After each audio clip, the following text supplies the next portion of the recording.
بسم اللہ الرحمن الرحیم۔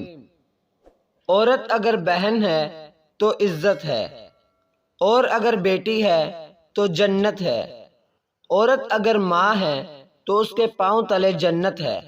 عورت اگر بیوی ہے تو وہ شوہر کے نصف ایمان کی وارث ہے۔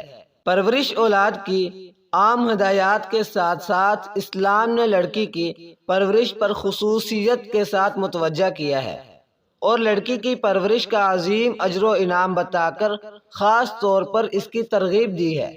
دراصل لڑکی ایک کمزور مخلوق ہے، برسوں تک اس کی پرورش اور کفالت کے بعد بھی اس سے یہ توقع نہیں ہوتی کہ وہ اس کا کچھ صلہ یا بدلہ والدین کو دے سکے گی یا کما کر لا سکے گی۔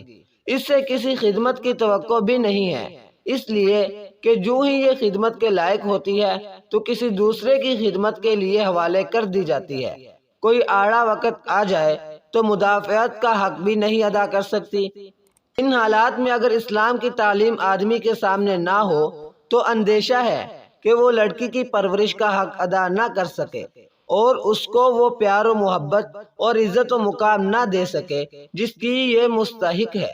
اس لیے ضروری ہے کہ ان ہدایات کی بار بار یاد دہانی کی جاتی رہے جو لڑکی کی پرورش سے متعلق خصوصیت کے ساتھ اسلام نے دی ہیں۔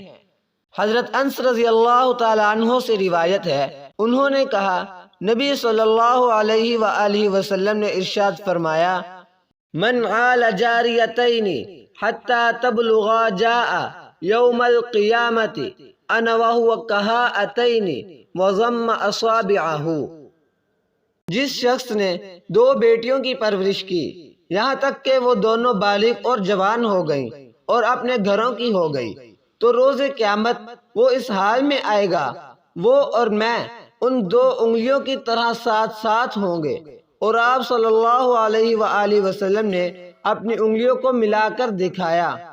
ایک مومن ماں اور مومن باپ کے لیے اس سے بڑی سعادت اور کیا ہو سکتی ہے کہ قیامت کے دن اس کو رسول اللہ صلی اللہ علیہ وسلم کی رفاقت میسر ہو۔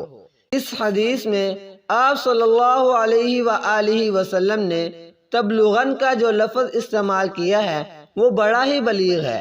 اس کے معنی یہ بھی ہیں کہ وہ دونوں جوان ہو گئی اور یہ بھی کہ وہ اپنی منزل یا مقصد کو پہنچ گئی، جس سے مراد یہ ہے کہ وہ اپنے گھر اپنے شوہر کی سرپرستی میں پہنچ گئی۔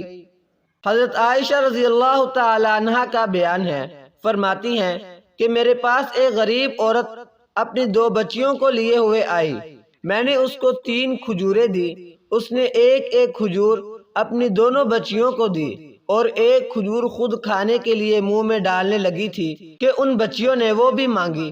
عورت نے اس کھجور کے بھی 2 ٹکڑے کیے جسے خود کھانا چاہ رہی تھی اور ایک ایک ٹکڑا دونوں بچیوں کو دے دیا۔ مجھے اس کی یہ بات بہت ہی بھلی لگی، میں نے اس کا یہ کارنامہ نبی صلی اللہ علیہ وآلہ وسلم سے بیان کیا تو آپ صلی اللہ علیہ وآلہ وسلم نے فرمایا، اللہ نے ان دونوں بچیوں کی پرورش کی بدولت اس کے لیے جنت واجب کر دی اور اس کو جہنم کی آگ سے نجات بخش دی۔ اگر خدا نے آپ کو بیٹی کی ماں یا بیٹی کا باپ بنایا ہے تو آپ بڑے ہی خوش نصیب ہیں۔ خدا نے آپ کی جنت آپ کی نگرانی میں دے دی ہے، اب یہ آپ کا کام ہے کہ اس جنت کی حفاظت کریں یا اسے ضائع کر دیں۔ رسول اللہ صلی اللہ علیہ وآلہ وسلم نے یقین کی پوری قوت کے ساتھ یہ خوشخبری دی ہے کہ اگر آپ نے بیٹی کی پرورش کا حق ادا کیا تو آپ کے لیے جنت واجب ہو گئی۔ حضرت جابر بن عبداللہ رضی اللہ تعالیٰ عنہ کی روایت ہے، فرماتے ہیں کہ نبی صلی اللہ علیہ وآلہ وسلم نے فرمایا، جس شخص کی 3 بیٹیاں ہوں وہ تینوں کو اپنی سرپرستی میں رکھے، ان کی ضروریات پوری کرے اور ان پر رحم کھائے تو اس کے لیے جنت واجب ہے۔ اگر 2 بیٹیاں ہوں یا رسول اللہ، فرمایا 2 ہو تب بھی یہی اجر ہے۔